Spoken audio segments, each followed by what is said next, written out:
KBS 1라디오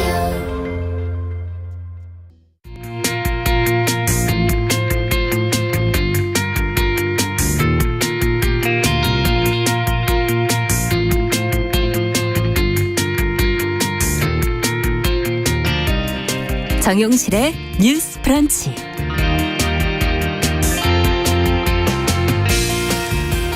안녕하십니까, 정용실입니다.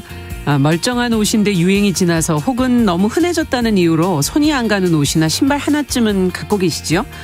이렇게 잠자고 있는 한물간 옷을 보면 마음이 왠지 복잡해지는데요. 결국 이렇게 될 것을 우리는 왜 유행을 따르고 있는 걸까요? 자, 유행은 우리 삶에 어떤 영향을 미치는 것인지, 또 산업이 주도하는 유행의 흐름 속에서 소비자로서 또 젠더 관점에서 고민해 볼 문제는 무엇인지 오늘 주간 똑똑똑에서 이야기 나눠보겠습니다.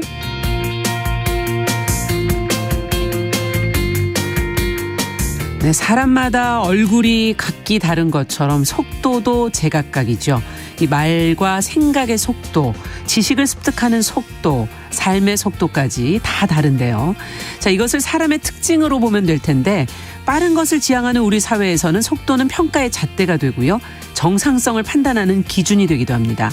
각자의 속도 차이를 인정하면서 어울려 사는 방법을 한번 찾아보면 어떨까요? 자, 오늘 느린 학습자 시민회 홍세영 이사가 들려줄 느린 학습자의 이야기를 통해서 함께 좀 생각해 보실 것이 많을 것 같습니다. 초대석 기대해 주시기 바랍니다. 2월 17일 금요일 정용실의 뉴스 브런치 문을 열어보죠.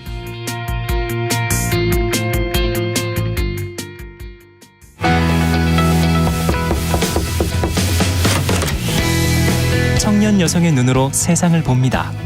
정용실의 뉴스 브런치 주간 똑똑똑. 네, 주간 똑똑똑 문을 열어보겠습니다. 사회 현상에 대한 청년 세대 여성들의 조금 다른 생각, 귀 기울여서 저희가 들어보는 시간입니다. 자, 매주 함께하는 개관언론의 이진숙 편집장, 감기가 지금 심하게 걸리셔서 자, 오늘은 방송을 저희가 같이 못하게 됐어요. 빨리 쾌차하셔서 다음 주에는 좀 뵀으면 좋겠고요. 요즘에 감기가 유행이기 때문에 다들 건강 좀 잘 챙기셔야 될 것 같습니다. 자, 그럼 오늘은 유일하게 저랑 웃지 마시고 청소년 페미니스트 네트워크 위티의 최유경 활동가 둘이서 지금 얘기를 나눠봐야 돼요. 어서 오십시오. 네, 안녕하세요. 네, 좀 허전하세요? 책임감이 막중합니다. 부담스럽다 이런 얘기를 좀 들리는 것 같은데 오늘은 그래도 편한 주제예요. 저희가 유행에 관한 얘기를 좀 해보자고 말씀을 드렸고, 이게 우리의 삶에 어떤 영향을 미치는지 소비, 뭐 환경 측면, 뭐 생각해 볼 측면이 참 많은 것 같아요. 젠더 여러 관점에서 한번 이 문제를 고민해 볼까 하는데, 특히 이제 패션 중심으로 오늘 좀 얘기를 해보도록 하죠. 아마 예전부터도 뭐 이건 무관하게 살 수는 없는 것 같아요. 저도 예전에 20대 때는 유행이 항아리 바지, 물바지나 항아리 청바지, 그 다음에 아주 그 무스나 스프레이로 세운 앞머리, 칼 같은 앞머리, 이런 것이 저희 때 유행이었는데, 지금 최유경 활동가는 어떤 유행템을 오늘 입고 오셨나요? 뭐 갖고 오셨나요? 왜 웃으세요? 이제 이 코너를 할 때마다 사실 좀 네. 제가 계속 고백을 하게 되는 것 같은데, 저 같은 경우에는 사실 막 유행을 엄청 감지하고 산다라기보다는 이를테면 막 SS 컬렉션, 뭐 FW 컬렉션 이런 것들이 나오면 이게 올해는 유행이구나 해가지고 뭐 그래서 산다기보다는 사실 이제 대체로 패션 업계에서 이제 좀 추구하는 그 해 유행이나 뭐 트렌드 같은 것들이 나오잖아요. 그렇죠. 그러면 사실 보통 이제 그런 명품이 아니더라도 쇼핑몰이나 보세 쇼핑몰이나 뭐 스파 브랜드에서 이제 비슷한 옷들이 쭉 깔리거든요. 그래요. 뭐 이를테면 요즘에는 로우라이즈라던가 뭐 이런 뭐예요, 것들, 로우라이즈? 약간 골반에 걸쳐 입는 청바지, 뭐 이런 것들이 쭉 깔린다거나, 뭐 좀 언더붐 스타일 같은 이제 하나도 못 알아듣는데 언더붐? 어려운 영어도 이제 네. 약간 밑 가슴을 드러내는 여성 패션을 좀 의미하는데, 이제 그런 패션들이 유행을 하면서 좀, 그러니까 이거는 좀 예로 든 좀 거고, 이제 예전에는 뭐 와이드 팬츠가 유행했을 때도 있었고, 넓은 거, 그렇죠, 넓은 네. 통이 넓은 청바지, 예. 아니면 뭐 크롭 티, 이제 기장이 짧은 티,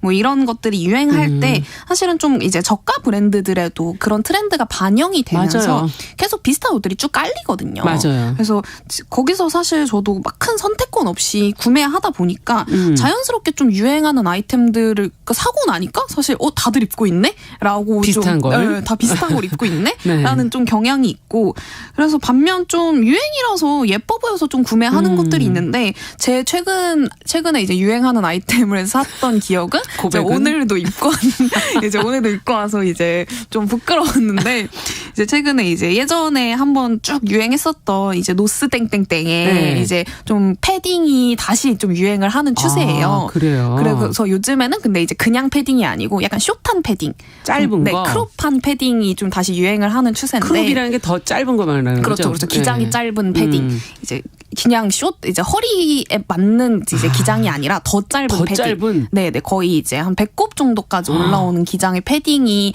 좀 다시 유행을 하고 있는데 이제 일명 네. 눕시라고 해가지고 이제 좀 겨울 가기 전에 좀 예뻐 보이는 거예요. 그래가지고 나도 유행에 편승하겠어 이러면서 좀 구매를 해서 오늘도 잘 입고 왔습니다.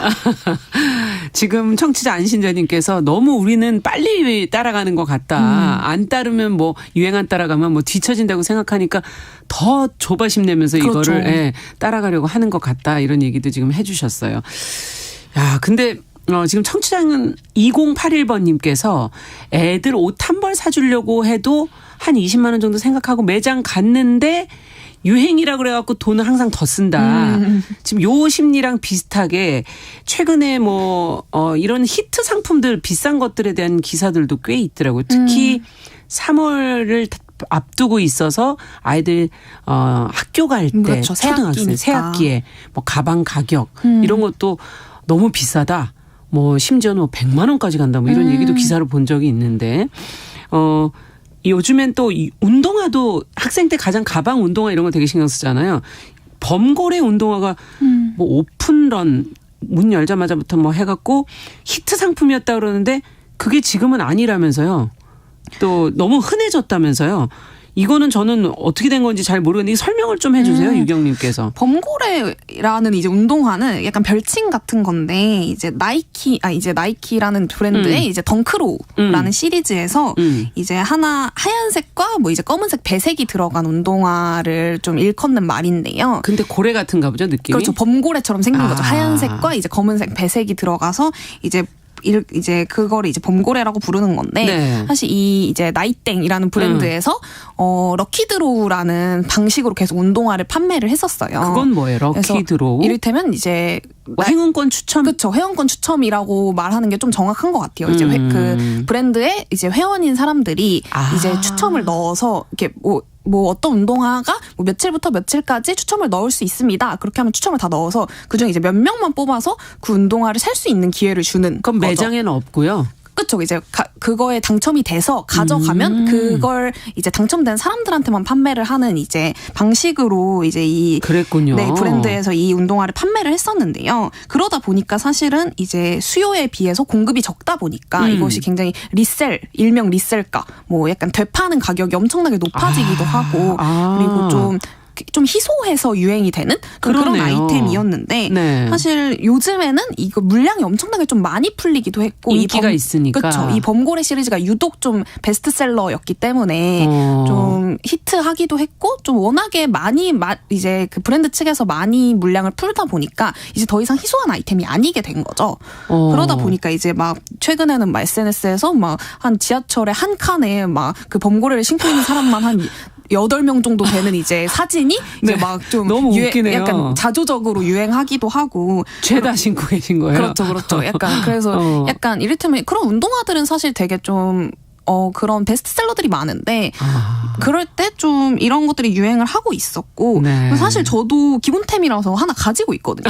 그래서 이 아이템 또 고백을 하셨네. 그렇죠. 아이템 1할 때 제가 그걸 신고 있었는데 그래서 또 수치스러운 마음으로 이렇게 라디오에서 다시 마주하게 될 줄 제 쇼핑 목록을 몰랐는데 사실 저 같은 경우에는 이미 유행이 좀 지났을 때 산 거였어가지고 그냥 희소성을 기대하고 산 거라기보다는 그냥 네. 워낙에 좀 베이직한 아이템이다 보니까 그렇죠. 좀 구매를 한 감이 있어요. 편하게 맞춰 입을 수 있으니까. 네네. 그리고 이런 범고래가 아니더라도 예전에 이제 한 작년 겨울쯤에 이제 맛땡땡 매크르디라는 이제 브랜드가 있는데 이제 약간 2030 여성들 좋아하는 사이에서 브랜드군요. 네, 좀 유행하는 브랜드였는데 제가 그걸 이제 유행 전에 예뻐 보여서 샀는데 사고 나니까 이제 약간 20, 30대들이 많이 노는 스팟들 있잖아요. 뭐 서촌, 마원, 네. 성수, 홍대 뭐 이런 곳들에 이제 가면 정말 똑같은 죄다 커플룩인 거예요.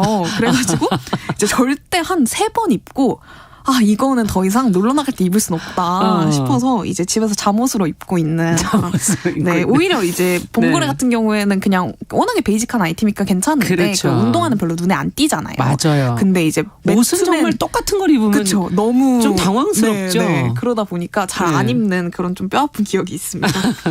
지금 청취자 박미영님께서 유행에 민감한 친구들 보면은 따라가느라 등골 휘던데 이 자기 경제 수준에 맞는 소비를 하면서 쫓아간다면 자기 만족이 있지 않을까요? 이렇게 얘기도 해주셨고 청취자 김숙희님은 니트도 요즘 유행하는 꼬임 니트 입고 계시다면서 재경 활동가님 저도 샀다고 지금 김숙희 얘기를 해주셨는데 자 오늘 저희가 요즘 청년 세대가 보는 유행에 관한 이야기 지금 계속 나누고 있는데요.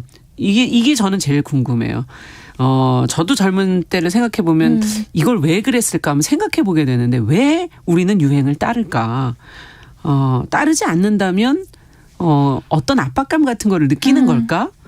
요 또래 문화 이런 걸 한번 좀 짚어볼 필요가 있을 것 같아요. 네, 이것을 좀 먼저 이론적으로 좀 살펴보면 미국의 심리학자 에이브러햄 매슬로가 주창한 이제 욕구 단계설 중 인간이 다른 동물과 차별화되는 첫 지점이라는 게 소속 욕구라고 해요. 소속 욕구. 네, 인간은 어떤 생리와 안전 같은 어떤 삶의 기본적인 욕구들을 충족하면 어떤 집단을 이루고 동료들에게 받아들여지고 싶은 소속 욕구로 그렇죠. 그 욕구들이 나아간다라는 이야기인데요.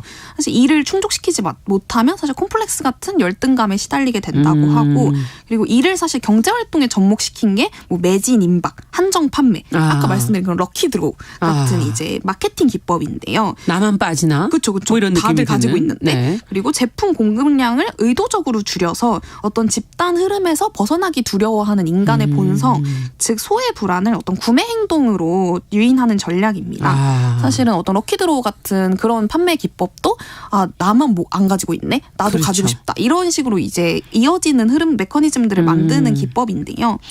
그리고 사실은 앞서도 말씀드렸지만 사실 유행이라는 것은 선택하는 것이기도 하지만 그렇죠. 동시에 사실 선택권을 잃는 일이기도 한 것 같습니다. 왜냐하면 사실 20, 30대에는 또 10대도 마찬가지고요. 옷에 좀 큰 비용을 지출하기가 어렵잖아요. 네. 때문에 이렇게 질 좋고 비싼 옷을 오래 입으면 좋겠지만 사실 그러기는 어떤 20, 30대 참 형편에 쉽지 않죠. 네, 어떤 명품을 사서 그걸 오래 입는다는 건 조금 허상에 가까운 이야기인데요. 사실 저만 해도 옷은 빈티지가 아닌 이상 대부분 좀 그런 뭐 좀 유니클 땡이나 뭐 스파 땡이나 이런 좀 스파 브랜드에서 대부분 구매하고는 하거든요. 네. 그러다 보니까 자연스럽게 좀 저렴하고 접근성이 좋은 왜냐면 어디에나 매장이 있잖아요. 맞아요. 다 한 10만 원 내외면 구매할 수 있고. 부담 없고. 그렇죠. 그럴 네. 때 그런 스파 브랜드를 자주 이용하게 되고 그런데 그 스파 브랜드라는 곳들이 결국에는 빨리 만들고 빨리 소비하는 일명 이제 패스트 패션이라는 것에 이제 패스트 푸드에 비슷하게 그렇죠. 패스트 이제 패션. 빨리 소비하고 네. 빨리 이제 버리고 이런 좀 패스트 패션의 대표 주자로서 사실 지금도 스파 브랜드 매장에 하나라도 가보면 벌써 봄옷들이 깔려 있거든요. 이제 돌아오는 봄에 유행하는 옷들. 정말 속도가 빠르네요. 그렇죠. SS 이제 컬렉션에 유행하는 것을 아이템들이 바로 그쵸. 벌써 이제 들어와 있는 거죠. 그래서 단순히 어려서 혹은 또래 문화의 밀도가 높기 때문에 유행템을 구매한다라는 시각은 좀 납작할 수 있는 것 같고요. 사실은 개개인이 남들을 따라하는 걸 좋아해서만이 아니라 사실은 패션이 유행하는 시스템 자체가 대중들에게 좀 허구적인 선택권을 부여하고 있지 않나라는 생각도 함께 앞서 그 듭니다. 소속 욕구 얘기해 주시니까 정말 거기에서 떨어져 있으면 유행을 안 따르고 나는 탈유행 할래. 맞아요. 할래도 사실은 그러기 어려운 거죠. 어려운 거죠. 인간이기 때문에 어딘가에 특히 사춘기 시절이나 이럴 때는 더 힘들 수 있겠다 이런 생각도 드는데 또 앞서도 선택권이 없다라는 얘기는 탈유행하기도 쉽지 않다 그렇죠. 이 얘기이기도 한 건가요? 그러면 개인의 선택권으로 그런 것들을 모두 해결할 수는 없다라는 이야기와 비슷한 사회가 것 그렇게 지금 가고 있다 네, 이런 네. 얘기신 것 같은데 자 유행은 그런데 삶에 어떻습니까? 도움이 되는 건가요? 이 측면도 한번 살펴볼 필요가 있을 것 같아요. 지금 앞서 패스트 패션이라는 얘기를 해주시니까 과소비 그렇게 빨리빨리 하다 보니 빨리 입고 버리고 입고 버리고 입고 버리고 하면 쓰레기도 많이 양산되는 것 같고 과소비 싸니까 그냥 한번 사보지 뭐 유행인데 이렇게 생각할 수도 있고 환경과 이 측면 여러 가지로 생각해 볼 거리들이 많은데요. 네, 사실 패스트 패션의 문제점에 대해서는 이미 좀 이야기가 나온 지 오래인데요. 사실 이렇게 빨리 소비하고 빨리 버리는 이 패스트 패션이라는 것이 얼마나 좀 기후위기에 굉장히 큰 기여를 하고 있는지 좀 문제의식을 느끼고 있는 것 같습니다. 이를테면 좀 자세한 이야기를 해보면요. 예. 티셔츠 한 장을 만드는데 사용되는 물의 양은 약 2,700리터 수준으로 한 사람이 3년간 마실 수 있는 물의 와. 양과 비슷하다고 해요. 티셔츠 한 개가 그렇죠. 티셔츠 한 장이요. 그리고 게다가 의류를 만들기 위해 필요한 면화를 재배하기 위해서는 이 살충제라는 게 필수적으로 사용되는데 네. 이때 사용되는 양이 전 세계 사용량의 24%를 차지한다고 합니다. 그래서 와. 이렇게 염료 표백제를 사용하는 이제 제품으로 인해서 수질 오염도 발생하고 그리고 섬유 공장에서 이제 배출되는 폐수라는 게 전 세계 폐수의 약 20%를 차지한다고 해요. 퍼센트도 굉장히 높군요. 네네. 그리고 네. 이 폐수 안에 어떤 납, 비소, 수은 등의 유해 물질이 포함되어 있기도 하고요. 그럴 때 여기까지가 모두 이제 면 티셔츠 한 장에서 비롯된 환경 오염인 거죠. 네. 우리가 사실 티셔츠 같은 경우는 굉장히 가볍게 구매하잖아요. 그렇죠. 그냥 굳이 살 계획이 없어도 한 장 사기도 하고. 근데 그것들이 사실 이만큼의 환경 오염을 만들어내고 그리고 어떤 합성 섬유 의류는 세탁을 할 때마다 미세 플라스틱을 방출해서 이것이 바다와 하천으로 흘러 들어가기도 하고요. 합성 섬유의 경우는 그렇죠. 네, 그리고 연간 100만 톤의 미세 플라스틱이 이제 합성 섬유 세탁 과정에서 나온 것으로 바다 유입 이제 미세 플라스틱의 약 35%를 차지한다고 아니 해요. 우리는 무슨 플라스틱을 버려서 그런 건 줄 그렇죠. 알았더니 그냥 세탁을 하는 세탁만 것만으로 해도 네네 그렇게 되는 거죠. 그래서 사실은 이 패스트 패션이라는 게 비교적 저렴한 가격대에 최신 유행을 반영한 상품을 이제 빠르게 공급해서 상품 회전율이 빠른 패션 브랜드를 말하는데 어떤 질은 조금 낮더라도 저렴하고 트렌디하다라는 장점으로 이 패스트 패션의 인기라는 게 계속 이어졌지만 사실은 옷 구입이 쉬워진 것만큼이나 사실 버리는 것도 쉬워진 것이 사실 그렇죠. 문제죠. 그래서 실제로 전 세계에서 매년 1,000억 벌의 옷이 생산되는 동안 330억 벌의 옷이 버려지고 있다라는 3분의 1 이상이 버려지는 그렇죠. 거네요. 그럴 때 어떤 이런 통계가 나오기도 했고요. 사실 이런 기후위기만의 문제가 아니라 사실 이것은 굉장히 좀 심각한 노동 착취의 현장이기도 합니다. 그래서 2013년에 방글라데시의 의류 공장인 라나 플라자 건물이 붕괴해서 1,100명의 노동자가 숨지는 참사가 발생한 계기로 이제 패스트 패션에 대한 이제 문제의식이 기억이 좀 나네요, 그때. 높아지기도 했는데요. 예. 어떤 세계적인 스파 브랜드들의 엄청난 물량과 이제 짧은 납품 기한을 맞추기 위해서 단돈 260원의 시급을 받으면서 이제 무너져가는 건물에서 일을 하던 이들이었고 어떤 관리자들은 건물에 금이 가서 위험하다고 항의하는 노동자들에게 한 달치 임금을 삭감하겠다라는 협박을 하기도 했습니다. 이야. 그리고 1시간 후에 건물이 무너진 거죠.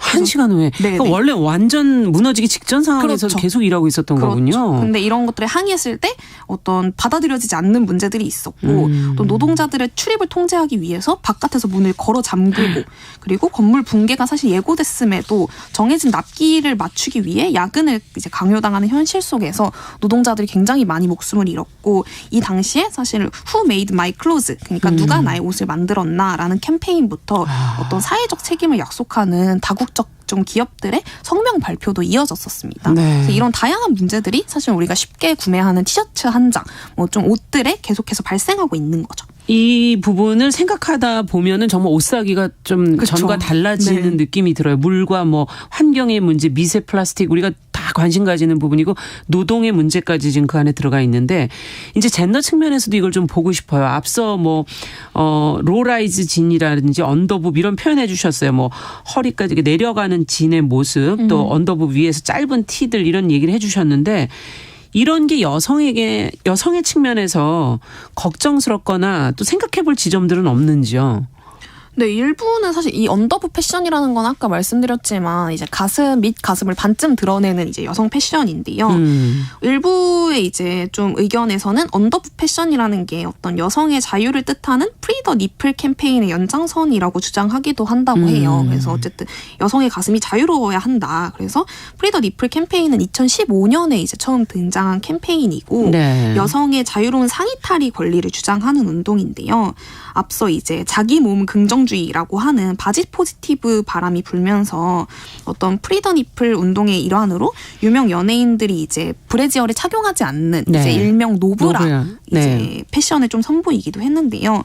당시에 많은 여성들 또 연예인들이 그런 브래지어의 불편함과 브래지어가 사실 어떤 여성 건강에 미치는 악영향 같은 것들을 알리기도 했고 어떤 브래지어 착용 여부에 대한 것은 사실 개인이 선택해야 하는 문제다라면서 이 노브라 캠페인을 좀 지지하기도 했는데요. 실제로 미국에서는 좀 앞선 1960년대부터 브래지어를 어떤 여성 억압의 상징으로 네. 보는 시각이 존재하기도 했습니다. 그래서 사실 브래지어를 입지 않아야 가능한 언더부 패션 역시 같은 맥락으로 좀 언급될 수 있는 거 아니냐라는 견해가 또 존재하기도 하는데요. 네. 사실 저 개인적으로는 사실 그게 정치적으로 어떤 의미를 갖든 예. 그것이 캠페인일 수도 있고 혹은 어떤 운동일 수도 있는데 어떤 저는 이런 문제를 좀 잠깐 떠나서 사실 여성 자신이 좀 자신이 입고 싶은 옷을 입을 필요가 있지 않나? 라는 생각이 우선적으로 들기는 합니다. 네. 그것이 좀 유행이던 유행이 아니던 이라는 생각이 들고요. 그리고 사실 언더부 패션이 유행하는 것에 대한 비판적 시각은 오히려 그렇군요. 여성이 유행을 쫓는 것에 대한 부정적인 시선을 만들어낼 그런 수도 것도 있다고 있죠. 하거든요. 네. 하지만 사실 여성이 어떤 자신이 입고 싶은 입을 옷을 입고 유행 역시 사실은 좀 경험해 볼 수도 있는 문제라고 저는 생각해요. 그러니까 사실 앞서서 굉장히 어떤 유행에 대한 비판적 이야기들 사실 네. 이 유행들이 얼마나 큰 노동 착취와 소모적이고 그렇죠. 기후위기와 이런 것들 어떤 계속 남을 따라가려고 애쓰는 뭐 이런 부정적인 측면들을 많이 말씀드렸지만 사실은 저는 좀 앞서 말씀드린 그런 소송 욕구가 굉장히 당연하다고 생각하기도 하거든요. 그냥 남들이 해하고 그렇죠. 싶은 거 나도 좀 해보고 싶고 그리고 그럴 때 사실 생기는 즐거움이라는 게 어떤 허상도 아니잖아요. 그냥 내가 정말 즐거운 네. 건데 그럴 때 사실 여성에게도 좀 그런 자유가 필요하지 않나라는 생각이 들고요. 그리고 언더부비나 사실 로우라이즈 패션을 입는 여성들이 불편하다면 그게 왜 불편할까라는 좀 지점도 잘 좀 고민해봐야 하지 않을까라는 생각도 그걸 듭니다. 바라보는 시선도 한번 생각해볼 네, 필요가 네, 있다. 자, 그렇다면은 좀 끝으로 좀 정리를 해볼까요?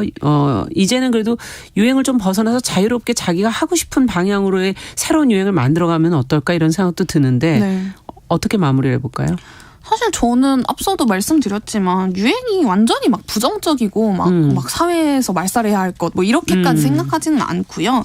물론 앞서 말씀드린 좀 기후위기나 노동 착취 등 이제 유행에 따르는 사회적 문제들 이 분명히 있고 그것을 분명히 해결해야 하겠지만 사실 오히려 사회에서 유행에 따르는 사람들을 너무 폄하하고 무시하는 분위기 역시 좀 있다라고 느낍니다. 이를테면 아까 말씀드린 그런 유행 같은 경우에는 사실 어린 사람들 비교적 어리고 돈이 없는 사람들이 따르기 마련인데 그런 사회적 구조가 있는데 사실은 유행을 따르는 사람들을 무시할 때 결국은 어떤 사회적 약자나 소수자들을 무시하는 어떤 행태로 이어질 수 있다라는 부분도 있고요. 그럴 때 사실 하지만 남이 입는 것이 너도 나도 예뻐 보이고 어떤 그 해의 유행이라는 것, 트렌드라는 게 옷가게에 쭉 깔릴 때 그것은 어떤 남을 따라하고 싶어하는 개인의 문제만으로 볼 수는 없다고 느껴요. 네. 사실 산업의 문제고 어떤 구조의 문제고 사회의 문제이기도 한데요. 그때 유행에 너무 휩쓸리지 않고 어떤 나 자신을 잃지 않도록 주의해야겠지만 그것이 사실 유행을 따르는 사람들은 다 자기 게 없고 남만 따라할 줄 알아라고 말하는 것을 이제 무시해도 된다라는 것은 아니다라는 지점들을 좀 짚고 넘어가고 싶습니다. 네, 유행이라는 게 과연 무엇일까? 우린 과연 그걸 어떻게 바라봐야 될까? 바라보는 시선에서부터 내가 추구하는 방향까지를 다 생각해 보게 되네요. 자, 오늘 주간 똑똑똑 유행과 관련해서 생각해 볼 문제들 청소년 페미니스트 네트워크 최유경 활동가와 이야기 나눠봤습니다. 오늘 말씀 잘 들었습니다. 감사합니다. 감사합니다. 참 느렸었지 늘 지루했지 시간 흘러 그땐 그랬지 시린 겨울 맘 졸이던 합격자 발표 날에 부둥 켜안고서 이제는 고생 끝 행복이다 내 세상이 왔다 그땐 그랬지 참 세상이란 만만치 않더군 네, 카니발의 그땐 그랬지 들었습니다. 11시 30분부터 일부 지역에서는 해당 지역 방송 보내드립니다.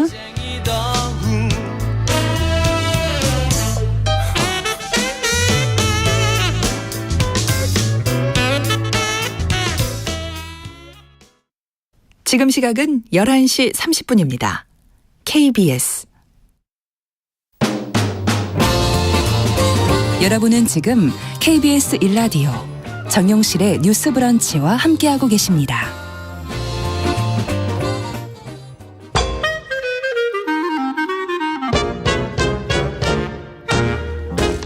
모두가 행복한 미래 정용실의 뉴스 브런치. 네, 정유실의 뉴스 브런치 듣고 계신 지금 시각 11시 31분 향해 가고 있고요. 금요일에는 저희가 다양한 분야에서 활약하는 여성들 만나보는 초대석 시간 준비하고 있습니다. 지능이 조금 낮긴 하지만 장애는 아니고요. 비장애인과 함께 교육을 받기에는 또 속도가 맞지 않는 이른바 느린 학습자가 우리 주변에 생각보다 많다고 하죠. 그런데 이들의 속도에 맞춘 교육과 생활 지원 정책은 부족한 게 현실입니다. 느린 학습자 지원법이라는 것이 있는데 이 초중고교생만을 대상으로 해서 이것이 생애 주기 전체를 커버하고 있지는 못해서 이 생애 주기별 지원책이 필요한 거 아니냐 하는 이야기도 지금 나오고 있고요. 이 법적인 지원과 함께 우리 사회 구성원들이 이 느린 학습자의 존재를 일단 먼저 알아야 되고 이들의 삶을 이해해 보는 게 먼저 되지 않을까. 그래서 오늘 이분을 모셨습니다. 느린 학습자와 그 가족을 위한 연대체 느린 학습자 시민의 홍세영 이사님 자리해 주셨어요. 어서 오세요. 네, 안녕하세요. 네. 반갑습니다. 느린 학습자라는 이 용어 자체가 지금 방송을 들으시는 분들한테는 참 낯선 용어거든요. 네. 어떤 사람들을 말을 하는 것인지 네. 먼저 좀 설명을 해 주세요. 사실 느린 학습자라는 용어는 사용하는 곳이 굉장히 많은데요. 이제 그 중에서도 저희 느린 학습자 시민회가 얘기하는 느린 학습자는 네. 경계선 지능과 그와 유사한 특징으로 이제 사회적 상황에서 어려움을 겪는 사람들로 저희가 정의를 내렸는데요. 네. 이제 그러면 일단 주가 경계선 지능이 먼저 설명이 돼야 될 것 같아요. 그러니까 이게 뭐예요? 경계선 지능. 네, 경계선 지능은 이제 미국의 정신질환 진단 및 통계 편람이라고 하는 이제 그 책이 있는데 네. 거기서 진단명이 이제 지능 지수가 75에서 85 사이에 있는 사람들을 얘기하는 거고요. 이제 지능 지수로 보면 85에서 115를 평균 지능으로 보고 네. 이제 IQ 70 이하는 지적 장애로 보는데 이 지적 그 장애는 해당되지 사이이군요. 않는. 네, 맞습니다. 네. 지적 장애와 네. 평균의 중간에 사이. 있는 거. 네, 네. 네. 이걸 느린 학습자. 네. 경계선 지능 네. 이렇게 표현을 하는 거군요. 네네. 네. 그러면 여기 느린 학습자 시민회에는 어떤 활동하시는 건가요? 네, 이제 저희 느린 학습자 시민회는 이제 이런 느린 학습자의 보육, 돌봄, 교육, 복지, 이제 노동권 등 느린 학습자의 권의를 옹호하는 운동을 하고 있고요. 이제 정책 지원이 정책이 이제 전혀 지원이 없으니까 네. 정책을 어떻게 마련해야 될 것인가에 대해서 연구하고 이제 주장하고요.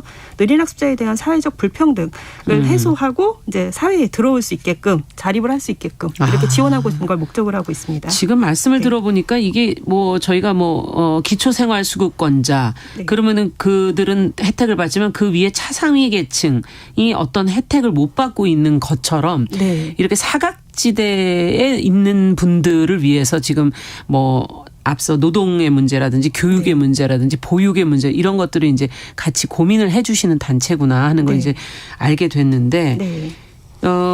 이걸 장애라고는 안 하죠. 경계선 지능. 네. 지금 용어가 혼동돼서 쓰고 근데 있는데요. 어디서는 경계선 지능 장애 이런 걸 제가 본 적이 있어요. 네. 발달장애 한 영역으로 볼 수는 있을 것 같은데 발달장애. 정확하게는 우리나라는 장애가 어떤 사람이 장애다라는 게 법적으로 규정이 되어 있거든요. 근데 경계선 지능은 일단 그 장애 안에 들어가 있지가 않습니다. 장애 정의 안에. 네. 왜냐하면 경계선 지능 장애라고 하면 장애인으로서 지원을 받고 있잖아라는 오해를 불러올 수가 있어서 절대 장애가 아니다라는 말을 제공하고 있고요. 네. 두 번째는 경계선 지능은 이제 상태가 고착이 되는 게 아니고요. 어떤 주변 환경의 여건에 따라서 일반화가 될 수도 있어요. 평균 지능 올라갈 수도 있고 내려갈 수도 있고. 네, 내려갈 수도 있고. 그러면 그 사실은 그 앞서 말씀해 주신 지적 장애도 그런 변화가 있을 수 있는 겁니까? 그러니까 이게 좀 애매한데 예. 지능은 점수가 다 고정되어 있는 게 아니고요. 주변 환경에 따라서 변동이 가능해요. 그거는 모두 마찬가지라는 거군요. 네. 근데 뭐 예를 들어서 지적 장애 뭐 IQ 30 이런 분들이 갑자기 100으로 올라올 수는 없지만 예. 네, 저희가 지금 70이라는 IQ를 놓고 지적 장애냐 아니냐를 얘기하고 있잖아요. 그렇죠. 68, 69인 분들은 컨디션에 따라서 또 주변 학습 환경에 따라서 75, 76까지도 올라갈 수가 있거든요. 야. 그러면 이분을 장애로 볼 것이냐. 그러니까 검사했던 상황에서는 장애가 맞지만 이제 나중에 환경의 변화에 의해서 경계선 지능으로 올라올 수도 있고요. 그러네요. 네, 이런 변동이 있기 때문에 장애란 말을 저희가 쓰고 있지 않습니다. 네, 참 이게 그래서 인간이라는 게 이렇게 변화하고 조금씩 그 차이가 미세하기 때문에 네. 이런 제도가 딱 이렇게 규정되어 있으면은 참 거기에 해당되지 않을 때 곤란스러운 경우가 참 많을 것 같은데 네. 우리 인구의 그러면 이런 경계선 지능인 분들은 네. 어느 정도 되나요? 사실 통계를 직접적으로 내본 적은 없고요. 이제 그 통계학에서 얘기하는 걸로 했을 때 이제 13.59%가 경계선 지능일 거다라고 추정을 하는 거죠. 생각보다 많은데요? 네, 10명 중에 한두 명 이렇게 하고 있고요. 그렇군요. 한 반에 지금 초등학교 한 25명 정도를 한 반으로 보고 있을 때 한 3명까지도 볼 수 있는 거죠. 3명까지도. 네. 그러네요. 10명에 한두 명이니까 네. 25명 가까이 가면 두세 명이 되는 네. 비중이 되는데 그럼 꽤 있다 이렇게 생각할 수 있고 이걸 무관심하게 그냥 넘어갈 수 있는 문제는 아니구나 이런 생각이 드는데 뭐 경계선 지능 느린 학습자라고 얘기를 하면 예. 그런 사람이 있어요라고 얘기하는데 학교 다닐 때 이러이러한 특성이 있는 사람이 있습니다. 한번 생각해 보세요라고 하면 맞아요. 저 학교 다닐 때 있었어요. 이런 얘기 굉장히 많이 하세요. 예. 그걸 그냥 통째로 저희가 그냥 교육을 했기 때문에 그런 것이다. 그렇죠. 예. 특히 힘들 때가 언제입니까? 그러면 학생으로서는 아무래도 청소년기가 청소년기. 힘든데요. 네, 아동기에는 이제 본인의 상태를 객관적으로 알기가 좀 어렵기도 하고요. 부모님들이 또 많은 지원을 해주세요. 그리고 학교에서도 또래 관계에서 선생님이 항상 상주하면서 관계를 돌봐주시기 때문에 담임 선생님이 네 그렇기 때문에 문제가 크게 두드러지지가 않는데 이제 사춘기에 접어들고 고학년으로 갈수록 또래 관계가 어려워지기 때문에 물론 학습도 힘들긴 하지만 또래 관계에서 관계도 조금 느리군요. 네 맞습니다. 이제 그렇기 학습과 때문에 관계가 다 조금 느린 거군요. 네 맞습니다. 네. 그래서 청소년기에 특히 관계 중요해지니까. 그러니까 청소년기에 보면 또래들끼리 은어 같은 걸 많이 쓰잖아요. 맞아요. 네. 근데 저희는 사회적인 눈치가 좀 없어가지고 이 용어가 정확하게 어떻게 쓰는지 누군가 설명을 해주지 않으면 그 말귀를 못 알아들어요. 근데 친구들끼리 이 친구를 어떤 특정한 언어로 만들어서 얘기를 하면 그게 내 얘기인 줄 알 수가 없기 때문에 예. 그러면 이제 친구 관계에서 소외가 되는 거고 자기가 어떤 평가를 받고 있는지 알 수가 없기 때문에 더 이상 친구 관계에 진입할 수가 없어요. 그렇군요. 이게 아시지만 뭐 학교 폭력이나 왕따 문제로 들어가는 거죠. 예. 대상 피해자가 될 수 네. 있는 가능성이 좀 있다 이런 얘기를 지금 해주시는 건데 지금 안신자님께서도 주위에 느린 학습자가 있는데 경계선 지능일 때 제때 초등학교를 못 가니까 학부모들이 애타는 경우도 봤다 이렇게 지금 보내주셨어요. 네. 주변에 찾아보면 생각보다 지금 많다는 네, 걸 다시 한번 맞습니다. 느낄 수가 있는 거고 그러면 청소년기 외에 그럼 더 나이가 들어간다면 또 어떤 어려움이 있을까? 네, 뭐 청년기로 가고 중장년기, 노년기는 또 어떨까요? 일단 저희가 이제 장년기 이후에 느린 학습자는 경험을 해본 지가 않아서 그래서 아직은 어떻다라고 말씀드릴 수는 없는데 이제 청년기는 지금 많이 발굴이 되고 있어요. 스스로 내가 느린 학습자예요라고 이제 인터넷 같은 데다가 얘기하는 당사자들이 많이 나오고 있고요. 이제 가장 이제 큰 문제는 이런 거죠. 학년기에 공부를 좀 제대로 했고 자기한테 맞는 지원이 있어서 좋은 정서적인 경험을 갖고 있으면 좀 느리긴 하지만 사회에 진입이 가능하다고 아까 말씀드렸잖아요. 근데 이미 학습에서부터 초등학교 때부터 이게 누적이 되다 보니까 결손이 누적이 되다 보니까 뭘 배워야 될지 내가 얼만큼 알고 있는지 객관적으로 평가가 불가능해요. 예. 그런 상태에서 이제 갑자기 뭐 진로 교육 같은 걸 받는다, 취업 교육을 받는다. 무슨 말을 하는지 모르니까 그 교육의 효과가 전혀 없어지고요. 그다음에 사회에 진입할 수가 없어요. 그러다 보니까 이제 히키코모리라고 얘기하죠. 아예 혼자 있거나. 네, 은둔형 생활자가 되고요. 네. 또 저희 그 청년의 이제 부모님들이 느린 학습자 혹은 경계선 지능이라는 용어를 사회적으로 들어본 적이 없어요. 그러니까 저도 처음 들어요. 네, 그러니까 예. 내 자식이 경계선 지능이라서 이런 문제가 있구나라고 판단하시는 게 아니라 학습 태도의 문제로 보시는 거죠. 아, 그럼 너가 게을러서 안 했잖아. 그 아이 입장에서는 이중의 상처네요. 네, 열심히 안 해서 본다면? 네가 지금 네. 현재 이 상태이잖아. 왜 노력을 하지 않아? 이렇게 부모님조차도 이해를 하지 못하다 보니까 가족 갈등이 생기고요. 또 부모님도 이제 자식이 청년이 되면 본인의 노후를 준비하셔야 되잖아요. 그럼요. 예, 은퇴를 하셔야 되고 하는 아이다 보니까 자식을 상태를 안다고 해도 지원하는 데 한계가 생겨서 그게 가족 갈등으로 또 생기는 문제들이 있어요. 그러니까 청년 입장에서는 부모님한테도 본인의 입장을 이제 이해받지 못하고 사회에 들어갈 수 있는 경로도 없고 혼자서는 더 이상 노력할 수 없는 그런 상황이 이제 처해지는 거죠. 그럼 이건 빨리 사실은 좀 아시면은 좋은데 부모 입장에서도 네. 알 방법이 있는 건가요? 지금 현재는 스스로 판단을 하시는 수밖에 없어요. 왜냐하면 객관적으로 평가를 해주는 기관이나 이런 것들이 없기 때문에. 없습니까? 네. 그래서 저희는 학교에서 빨리 조기 선별을 해달라고 요청을 하고 있는 거죠. 네, 학교에서 학습이 느린데 이 원인이 정말 학습 부진 때문인지 아니면 경계선 태도가 지능의 문제가 문제인지 있는 네. 건지 정말 네. 지능의 문제인지 네, 그렇죠. 이런 것들을 선별해줘야 된다. 학교에서부터 사실 지원을 해줘야 이 친구들이 성인이 됐을 때 사회에 진입할 수 있는 확률이 높아지는 거죠. 그렇군요. 그건 점점 어릴 때부터 그걸 네. 빨리 해줘야 된다는 얘기로 네. 들리는데 그러면 지금 이런 점들과 관련해서 조례 제정이 필요하다라고 지금 얘기하시는데 꾸준히 네. 어떤 조례입니까? 그러니까 정확하게 얘기하면 사실 뭐 느린 학습자 지원법 이런 뭐 기본법 이런 게 생긴다면 가장 좋을 건데요.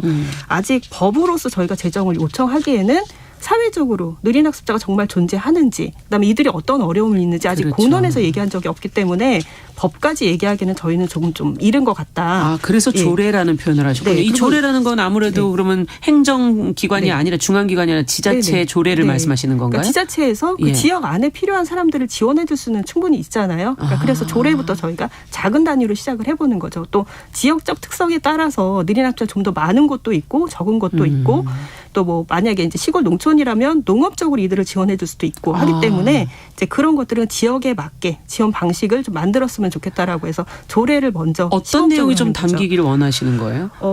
저희가 가장 좋은 거는 저희가 이제 생애 주기별로 지원을 받아야 되는 시기들이 다 따로따로 있어요. 그러니까 네. 청년기에는 이제 사회 진입을 위한 사회성 훈련도 좀 필요하고요. 네. 또래 관계도 필요하고 예. 아까 얘기했던 직무 교육도 필요하거든요. 예. 근데 그 지역에 맞는 직무를 개발해서 이제 느린 학습자가 사회에 이제 적응할 수 있도록 필요한 근데 그런 지원이 필요하려면 전담할 수 있는 기관이 필요해요.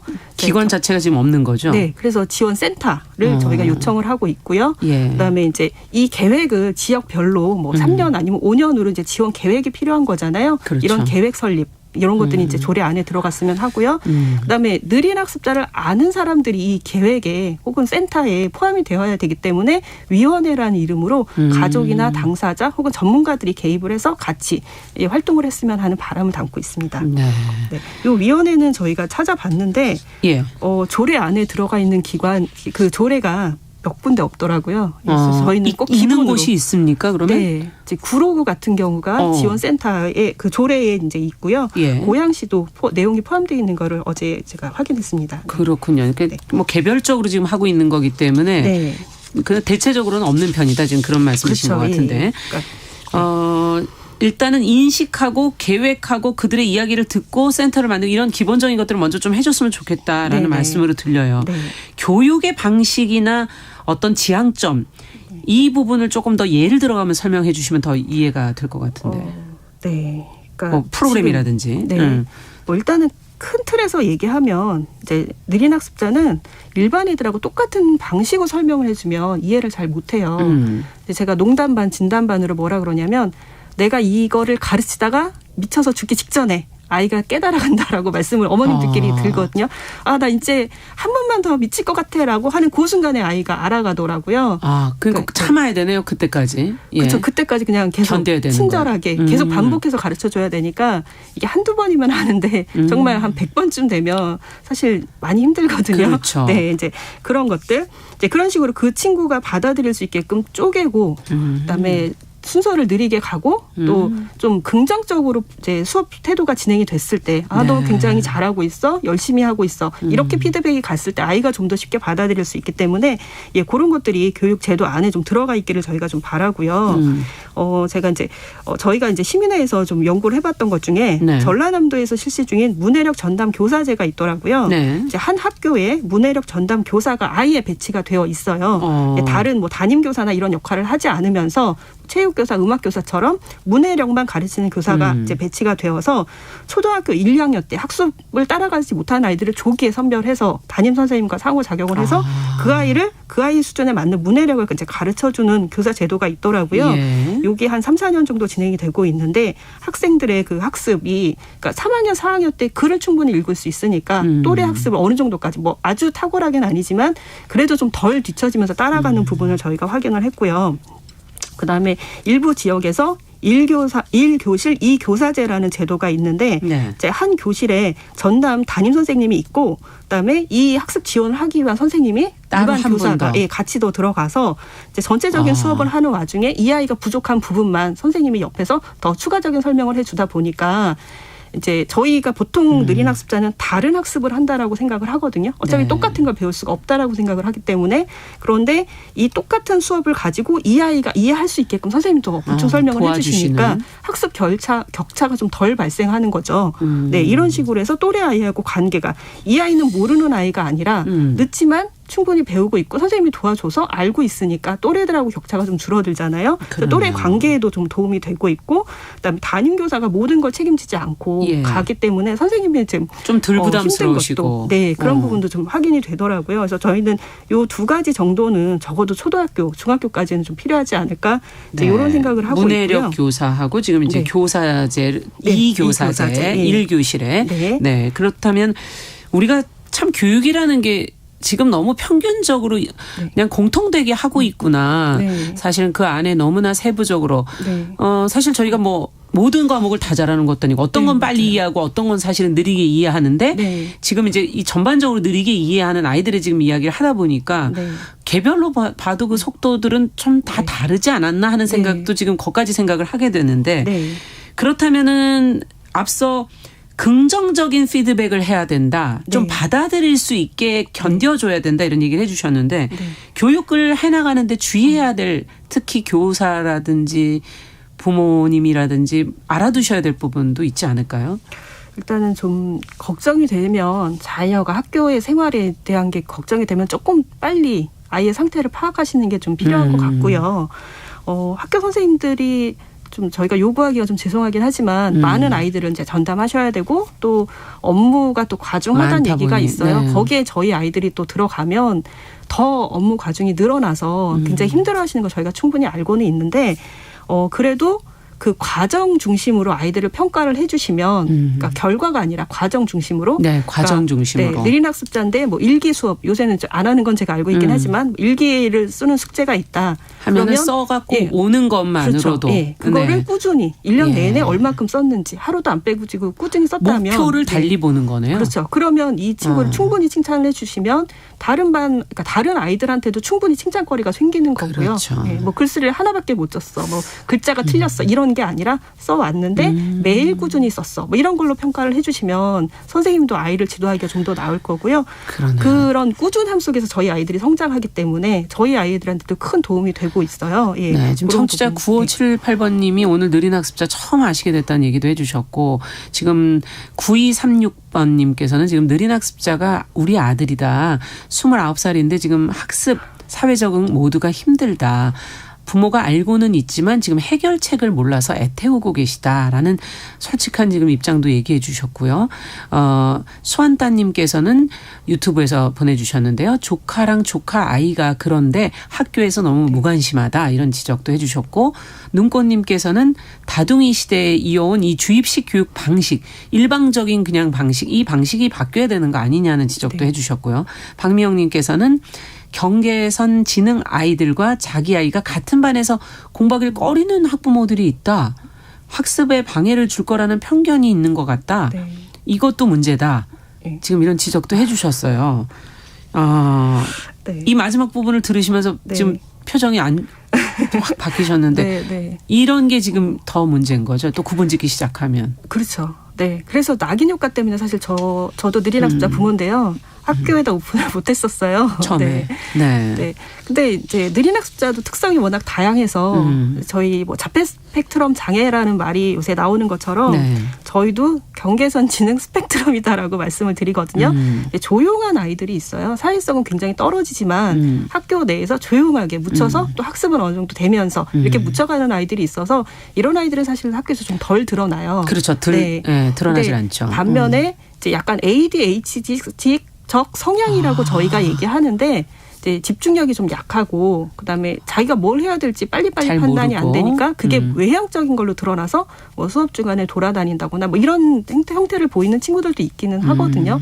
근데 이 친구들도 충분히 이제 반복을 통해서 수업에 들어올 수 있는 여지들이 분명히 생기는데 그러네. 그냥 1차적으로는 그냥 이 친구는 문제아니까 빨리 뺐으면 좋겠다. 다른 아이들 피해를 안 줬으면 좋겠다. 이런 식으로 자꾸 보시니까 문제가 생기는 것 같아요. 근데 같이 수업을 하면서 이런 친구들도 우리 사회에 존재하고 그러면 어떤 식으로 서로 도움을 줘야 될 건지 충분히 그렇죠. 설명을 해주면 함께 갈 수 있거든요. 네. 근데 이런 과정들이 빠지고 문제가 있는 애들은 배척하는 형태로 가니까 이게 사회적으로도 더 어려움이 되는 게 어렵네요. 아닌가 여러 가지로. 그런 생각을 하고 있습니다. 네, 네. 지금 이사님도 지금 얘기해 주셨지만 느린 학습자의 부모다라고 말씀해 주셨는데 느린 학습자 부모들이 정말 이런 것 때문에도 소통하고 마음 풀 것이 좀 필요한 거 아닌가 하는 생각도 갑자기 드네요. 네. 시민회가 어찌 본다면 그런 역할도 좀 하셔야 될 필요가 있지 않을까. 그리고 저희가 이제 상담도 진행하고 있고요.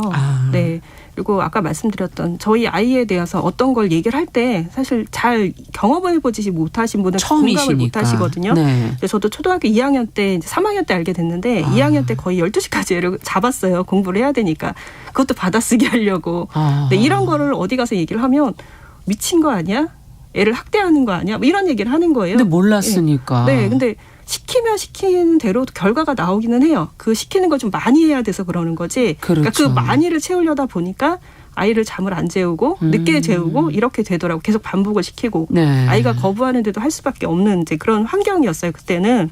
근데 이런 걸 밖에 나가서 얘기하면 아니 그렇게 안 시켜도 애들 다 따라가는데 왜 그런 쓸데없는 이런 이제 피드백이 들어오면 사실 마음의 상처를 입는 거죠. 그렇겠네요. 네, 근데 같은 아픔을 겪고 있는 어머님들한테는 나도 어제 11시까지 시켰어. 그럼 어떻게 해야 될까? 이런 방법들을 같이 얘기를 하면서 조금 이제 소문풀이가 되어있기도 하고요. 앞서도 해결책을 찾지 못했다라고 얘기하셨는데 같이 이렇게 하시면서 그 안에서 같은 경험을 나누는 분들끼리 얘기하면서 해결책을 찾아가야 되는 거군요. 그렇죠. 네. 저 같은 경우에는 원래 준비했던 건 아닌데 아이가 이제 사회성이 많이 부족한 아이라서 좀 일찍부터 모임을 진행을 했어요. 그때 당시에는 이게 맞는 걸지는 모르겠는데 준비를 해보자 해서 한 10년에 지금 시간이 경과를 했거든요. 그 친구들이 지금 유대가 굉장히 좋아서 저희가 모임을 안 한 지 한 3, 4년이 됐어요. 고등학교 동안은 이제 부모님의 주도에 의한 모임을 하지 않았는데 이제 성인이 되고 나니까 자기들끼리 다시 연결을 해서 뭐 우리 이번엔 여행을 가보자. 너무 놀러를 자연스럽네요. 가보자. 어디서 모이자. 이런 것들이 다시 발달이 되고 있어서 그리고 이 친구들이 정서적으로 되게 안정이 되어 있어요. 그렇죠. 유대 관계가 있다는 거, 연대가 있다는 게 굉장한 힘이지 않습니까? 네. 그래서 또 20대 친구들 또 최근에 만나고 있는데 한 서너 번만 만나고 나도 공감대가 생기니까 굉장히 표정이 밝아지는 것들을 보고 있거든요. 그러니까 지금 현재 이게 정답이다라는 건 없지만 혼자 움츠리고 있는 것보다는 연대했을 때 훨씬 더 좋아지는 것 같아요. 아이가 일단 살아갈 수 있는 어떤 인간관계가 시작될 수 있는 거니까 한번 해보실 필요가 있겠다는 생각도 그러니까 스스로 저 뭘 할게요라는 얘기가 잘 안 나오는 친구였는데 또래들을 만나면서 같은 느린학습자 친구들을 만나면서 경쟁을 하더라고요. 쟤보다 좀 나아지고 싶어. 그래서 나 집에서 공부할래. 이런 얘기들을 하고 있어서 그래서 좀 움츠리지 마시고 나오셔야 비교하지 된다. 마시고 그냥 나와서 같이 만나 주셨으면. 아니 근데 제가 들으니까 지난해 그 이상한 변호사 우영우 큰 인기 때 이 시민회에서 뭐 우려 입장을 내놓으셨는데 제가 가장 주장했던 사람인데 이게 우영우는 서번트 증후군에 대한 얘기잖아요. 특별한 자폐지만 특별한 능력을 갖고 있는 사람. 맞아요. 이제 드라마나 영화에서 되게 그런 식으로 많이 비춰지는데 그런 케이스는 정말 적거든요. 근데 부모님들이 그걸 보고 내가 우리 아이를 공부를 시키면 저렇게 될 거야. 학습으로는 뭔가 탁월한 능력이 생길 거야. 이렇게 해서 제가 초등학교 2학년 때 애를 밤 12시까지 공부시켰다고 말씀드린 것처럼 네, 그렇게 바라보시는 부분들이 있어요. 네. 그래서 그것도 또 바람직하지 않죠. 네, 조금 덜 가더라도 아이가 긍정적으로 갈 수 있고 선택하는 권리를 줘야 된다고 생각을 합니다. 맞습니다. 정말 힘드셨던 부분도 굉장히 많을 것 같고 그 안에서 이제 사회로 나와서 이들도 관계를 맺어가면서 일을 해야 할 텐데 네. 얼마 전에 그 지난해 10월에 직업 관련 포럼이 느린 학습자들 있었다고 들었거든요. 네. 아직은 어떤 직업이 상상이 가능할까요? 네, 아직 결론을 내기는 좀 어렵고요. 네. 근데 그렇지만 발달 장애 분에서 어떤 식의 이제 그 직업 탐구를 하고 있는지 저희가 이제 경험해 보는 시간으로 가진 것도 있고, 네, 그런 게 있고 또 저희가 이제 청년들을 막상 만나 보면 어떤 특별한 직업군으로 다 몰기에는 욕구들이 너무 다양해요. 거죠. 그래서 맞아요. 그들의 욕구에서부터 출발하는 직업 교육이 필요하다. 네, 그리고 어느 정도 30대에서 전화가 오는 케이스가 뭐냐면 직업을 정말 그 일을 못해서가 아니라 직원하고의 갈등 안에서 그걸 해결을 하지 못해서 그래서 그냥 사표를 바로 써버리는 경험이 있어요. 그럼 계속 신규 직원으로서만 돌게 되거든요. 그렇죠. 관계 때문에. 네. 1년, 2년 지나면 분명 업무적인 숙련도가 생길 텐데 그걸 경험하기 전에 이미 직장을 일탈해 버리니까 그런 문제도 있더라고요. 그러면 주변에서 이 사람을 좀 응원하고 도와주고. 지지하는 것들이 좀 필요하고 직장 문화에서 이제 발달장애 쪽에서 잡코칭이라는 말이 나오는데 뭐 직접적인 업무를 가르쳐 주는 것보다 직장 안에 그 관계를 그때 어려움이 있을 때 어떻게 개입을 해서 도와주는 거지 이런 것들이 저희한테 더 필요하지 않나 이런 생각도 좀 해봤습니다. 네, 정말 많은 고민을 해오셨구나 그런 생각이 드네요. 오늘 느린 학습자 시민회 홍세영 이사님과 함께 금요 초대석 이야기 나눠봤습니다. 오늘 말씀 잘 들었습니다. 네, 앞으로도 더 감사합니다. 많은 고민이 필요할 것 같습니다. 감사합니다. 네. 청취자 9927번님께서 더 많이 응원하고 기다려주고 무엇보다 지원 시스템이 어릴 때부터 만들어졌으면 좋겠다. 이렇게 얘기해 주셨습니다. 자, 가리스 게이트의 Listen to my heart 들으면서 정용실의 뉴스 브런치 금요일 순서도 같이 마치겠습니다. 늦게 피는 꽃도 있듯이 사람도 모두 속도가 다른 게 아닌가. 5683번님의 의견 끝으로 들으면서 마무리하겠습니다. 전 다음 주에 뵙겠습니다. 안녕히 계십시오. You might just believe it.